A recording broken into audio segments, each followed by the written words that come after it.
Hello everyone, I'm Brian Croy Dragon and welcome back to Choice of the Petal Throne. It is 10:51 a.m., so let's get started. Chapter 2, Adult Responsibilities. Jakala, Summer to Winter of 2355 AS. Your clan, Malur Desai, was an honored veteran of the prestigious Legion of the Ruby Hand. She greased your path and the palms of recruiting officers so that you would, when your name day passed, march into the recruiting office of the local Palace of Glorious Roar and enlist as an officer. The office was bustling with activity in that time of coming conflict. All the legions were pressed for troops, and many young women and men were eager to answer the call to war. Heart pounding, throat dry, gripping your letter of recommendation, you passed the tables and bronze standards of competing units and struggled to keep your voice even as you informed the board recruiting officer of your name, lineage, and clan. Looking up from his seat, a pile of well-worn campaigners' mats over piles of personnel loans and enlistment forms. The wrinkled veteran ignored your carefully prepared letter and shouted, "Oh hey, Sprout! What makes you think you're good enough to join the 15th? Fine young men and women from all the best clans have waited in line all day for the privilege. Why should our glorious legion waste its time on an untried lump like you?"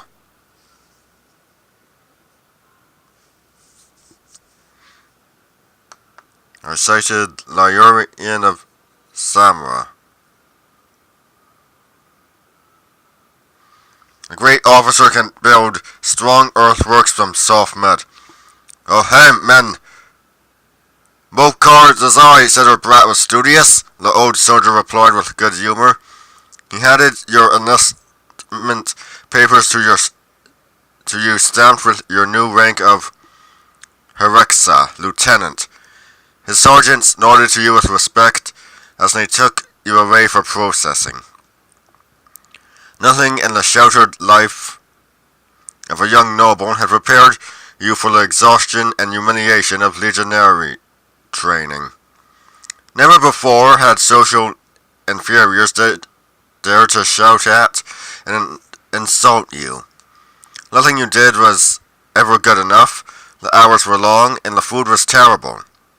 You were not even permitted body slaves to dress you and clean your equipment.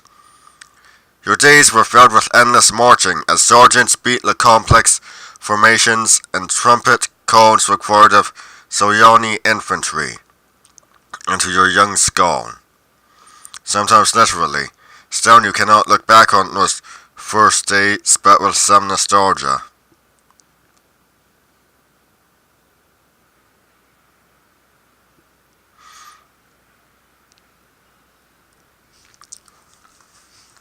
I followed orders and did my best to bring honor to Mama Desai's name. Your clan mother expected no less of you. Your drowned sergeant showed you grudging respect, and your fellow recruits learned to follow your example. Near the end of your training, you were chosen for a signal honor to join your superior officers on the command stand during a Kadarni, a little war or live weaponry exercise against another legion. Kasai Naroman Hai Chaika welcomed you grandly, bestowing his august favor upon your youthful self, despite the fact that he was only 6 months older. A scion of the royal Hai Chaika lineage of your own clan of Sea Blue, he held such lofty status that it besmirched his personal honor to speak freely with the common soldiers.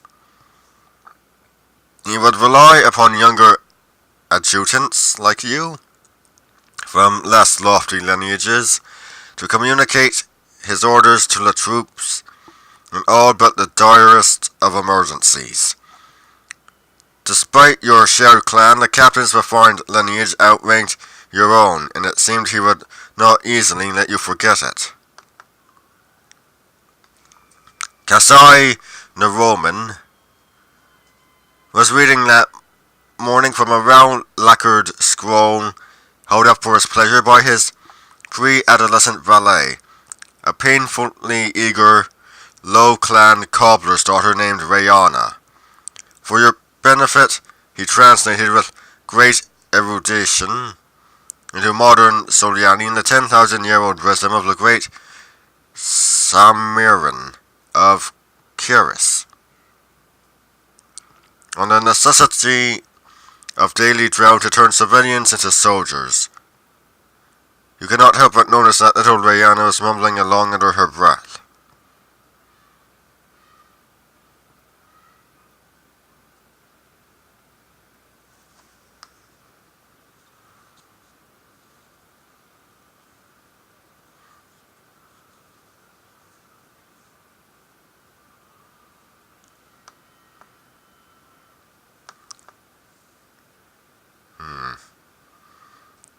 Might get her hurt by Kasai if I do that.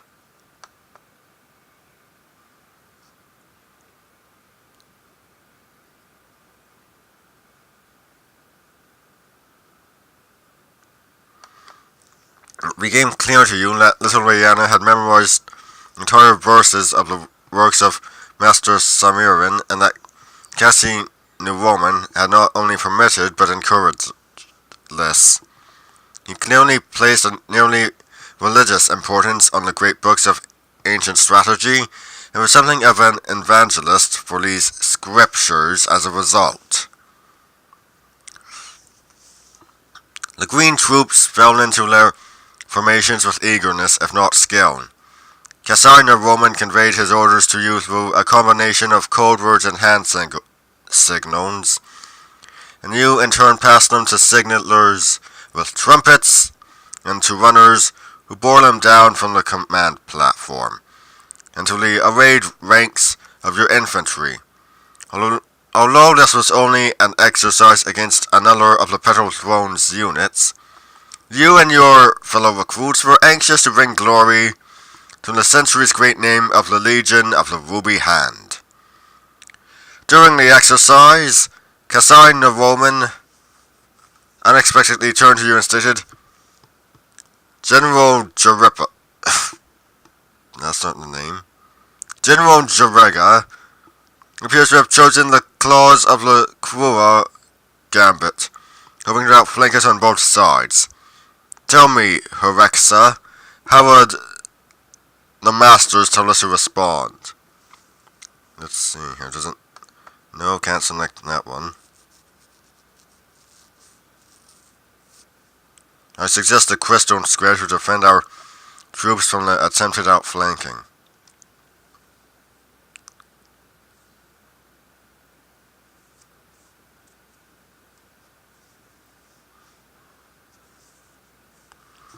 Surrender all initiative to less trained force, collapse our lines and only defend.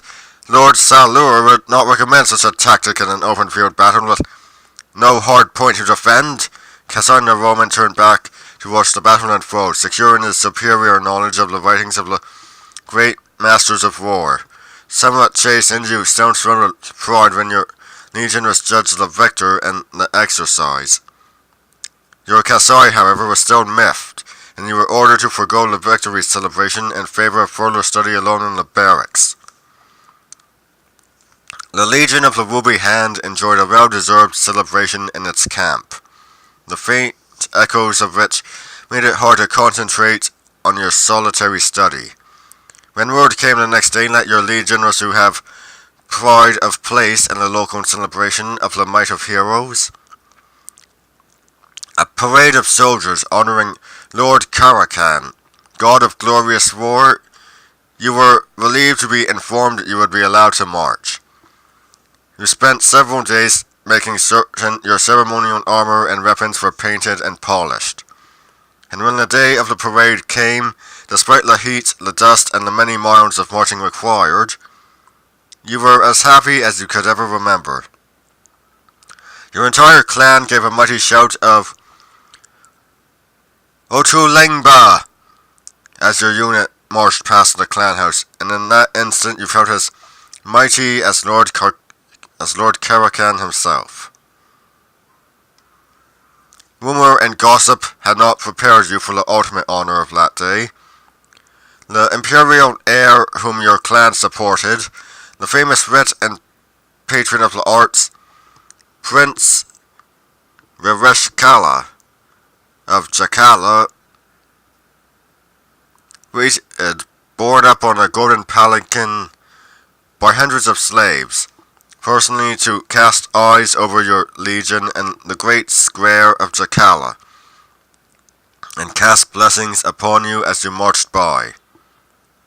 Several of your comrades, stunned by the singular experience of marching for the pleasure of a scion of the Petal throne, actually swooned when they recognized the imperial seal upon the massive, many-tiered palanquin, and the colors and badge of their imperial heir. You were made of sterner stuff, however, weren't you?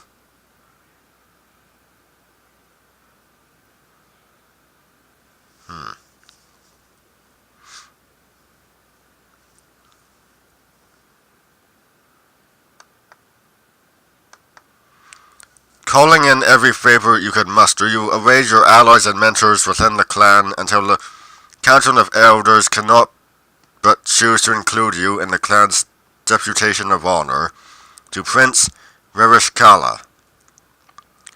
The borrowed glory of your clan and your legion were the sword and shield, which allowed you to cut a swath through the ranks of sycophants and bureaucrats surrounding the imperial heir.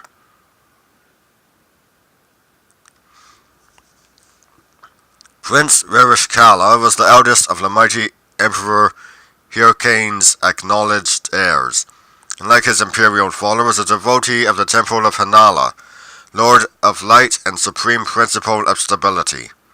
He was raised in his mother's clan, your clan, the venerable and royal Sea Blue, who were kings of the Benaugians, more than 15,000 years before the first Tlakotani founded the modern Soliani Imperium.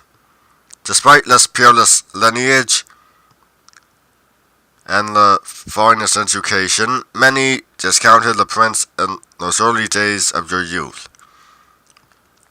They believed his fondness for the ancient pleasure city of Jakala and the erotic delights of the temples of its patron goddesses, the wicked green ladies, had rendered him soft and decadent.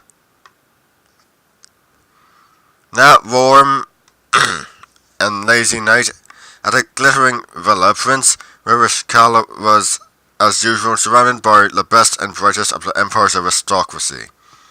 Sprawling languidly on richly woven mats on the highest dais in the feast hall, just beneath the gilded replica of the great Sion of Imperium, he entertained the breathless crowd with devastating sallies of wit at the expense of his rivals, while gorgeous slaves oiled his remarkable physique. And brother Ditch Une, he drawled, naming the brother who was to become the fanatic usurper. What does he root after in those frigid catacombs, beloved of the undead? Yes, hello. Hi. You can come join me. What?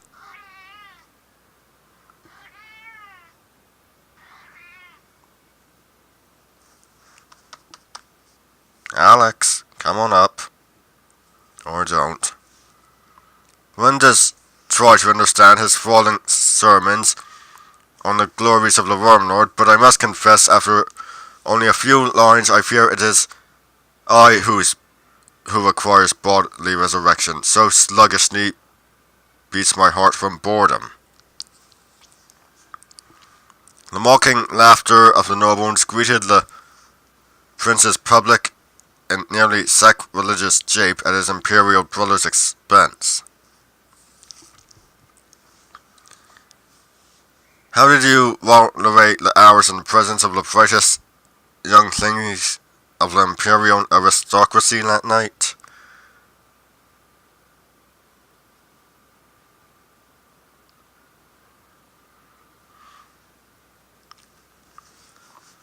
I gathered information about the upcoming war with the northern invaders from Yankor. The Lord of Light and Supreme Principle of Stability, Hanala, instructs his worshippers always to serve the state, eschewing mere pleasure for the greater satisfaction of duty. You remembered your catechisms well that night. Although many of the scions of the high clans feigned boredom with matters of warcraft, there were undercurrents both of fear of a victorious invasion by the northerners and of greed for the lands to be run in a successful counter-invasion of northern lands. Sufficient of Prince Ririshkala's hangers on shared your concerns that you learned much of their plans to build new legions, not to mention the logistics of recruitment and provisioning required. As the night progressed and you secured allies or tools among the rich and powerful, you found yourself mildly drunk on very expensive mash brandy, desultorily listening to the playing of the Tenturin in a dimly lit alcove. While one musician plucked at the strings, another provided the fingering, and together they produced a sweet song. Two embracing lovers whispered sweet nothings and giggled. You could not help but overhear them, and despite their tone, their words were more unusual. We know this damned lich priest has met with Jan Koryani agents in the catacombs, cooed the girl, nuzzling her beau's neck, but we can prove nothing, and they can claim they were assessing the enemy. Whoops. But we can't prove nothing, and they claim they were assessing the enemy, chuckled her swain. Obviously, they were agents discussing matters of espionage. How do you proceed?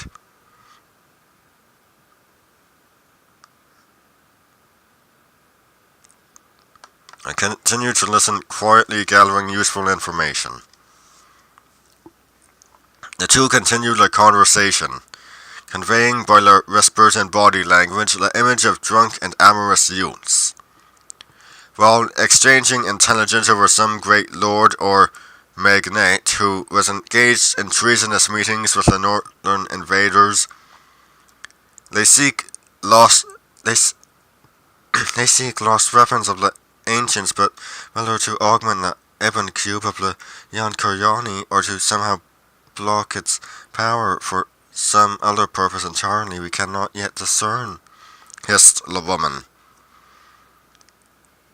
His role as a scholar priest allows him to pretend that his interest in such things is only to the good of the empire, replied the man.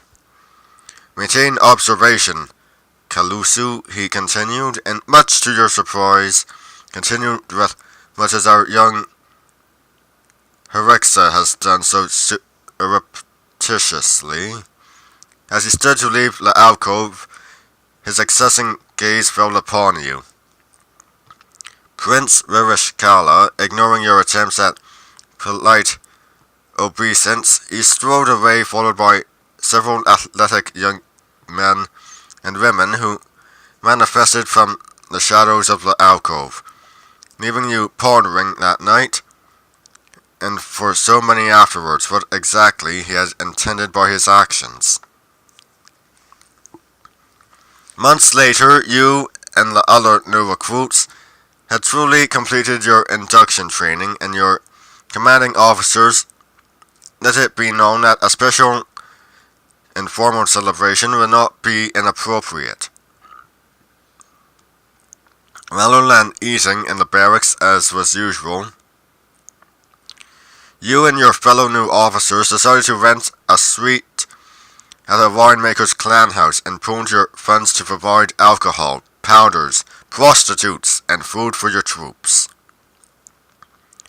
The common soldiers would, of course, remain in the courtyard with most of the entertainers, while the higher clan subalterns and officers would have the proper setting daises and more refined diversions inside with a separation befitting their dignity. The troops were appropriately grateful for this largesse, and the shouts and laughter of their enjoyment did not disturb you too much. Providing wine, company, and music for the troops did not come cheaply. What role did you take in the evening celebration?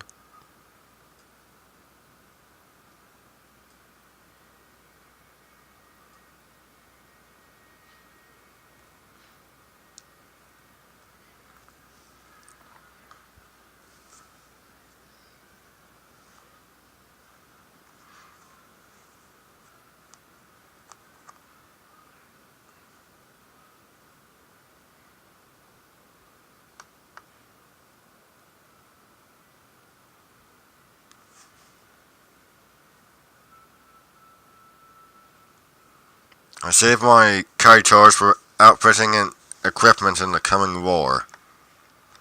It would it would prove a wise choice, but when your troops did not understand, and there was some muted grumbling when they thought you could not hear. Often in your years as an officer, commanding soldiers would make you think of Mama Hale wrangling small children before bath time.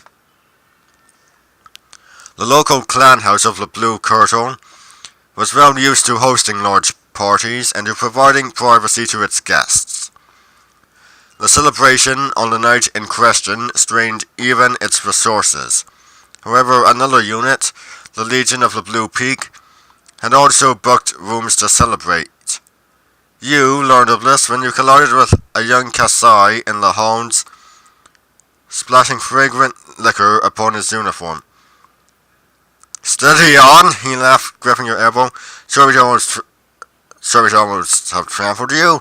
I was a bit lost in my thoughts, on my way out for some air. If you would care to join me?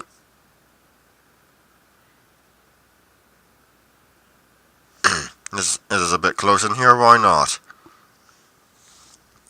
As you walked side by side to a balcony overlooking the street, you noticed him surreptitiously taking in your rank and clan badge. "I'm Kasai Naroon," he said, "of the Blue Girdle."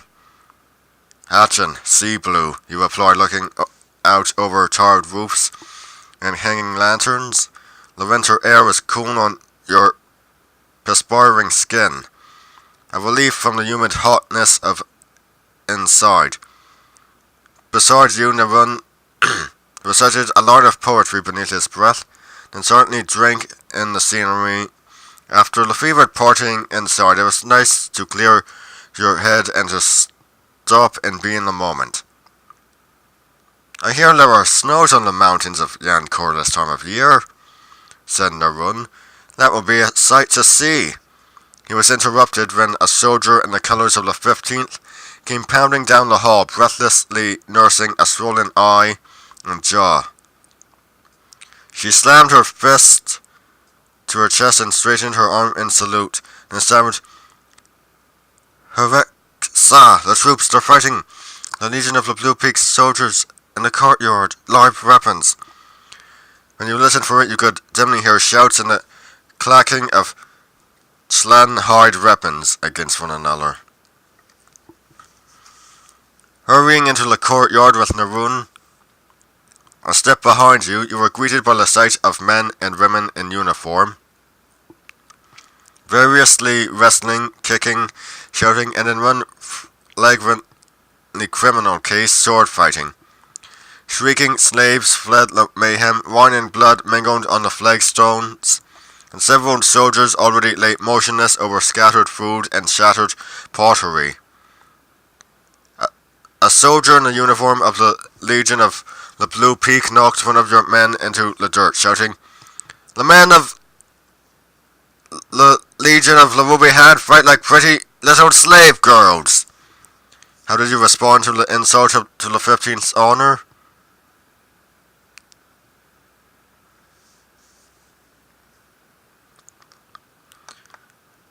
I ignored the drunkard. My chief concern was preventing a riot. How did you quiet the impending riot?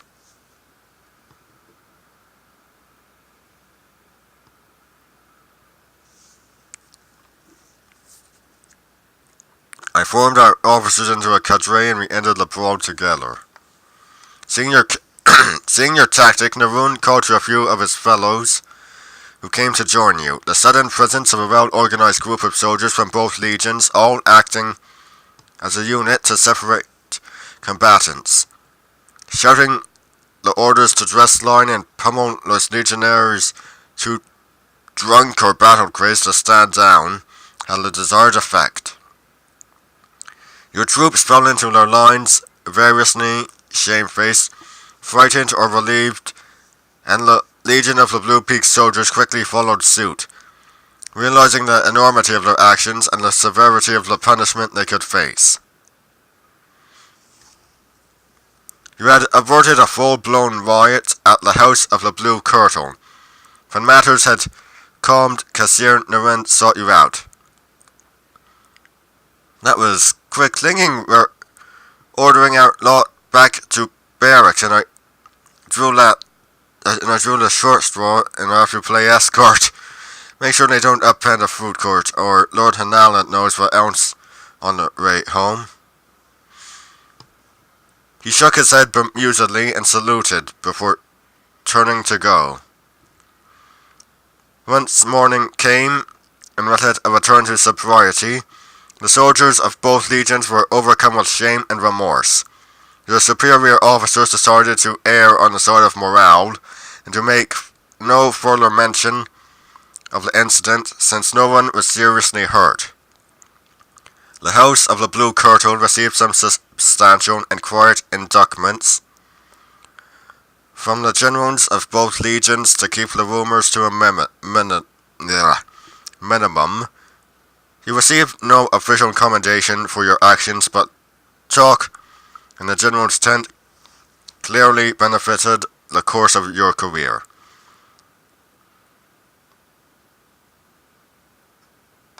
That's all for today, everyone. I'm Brian Croydragon, signing out. Stay Shrey!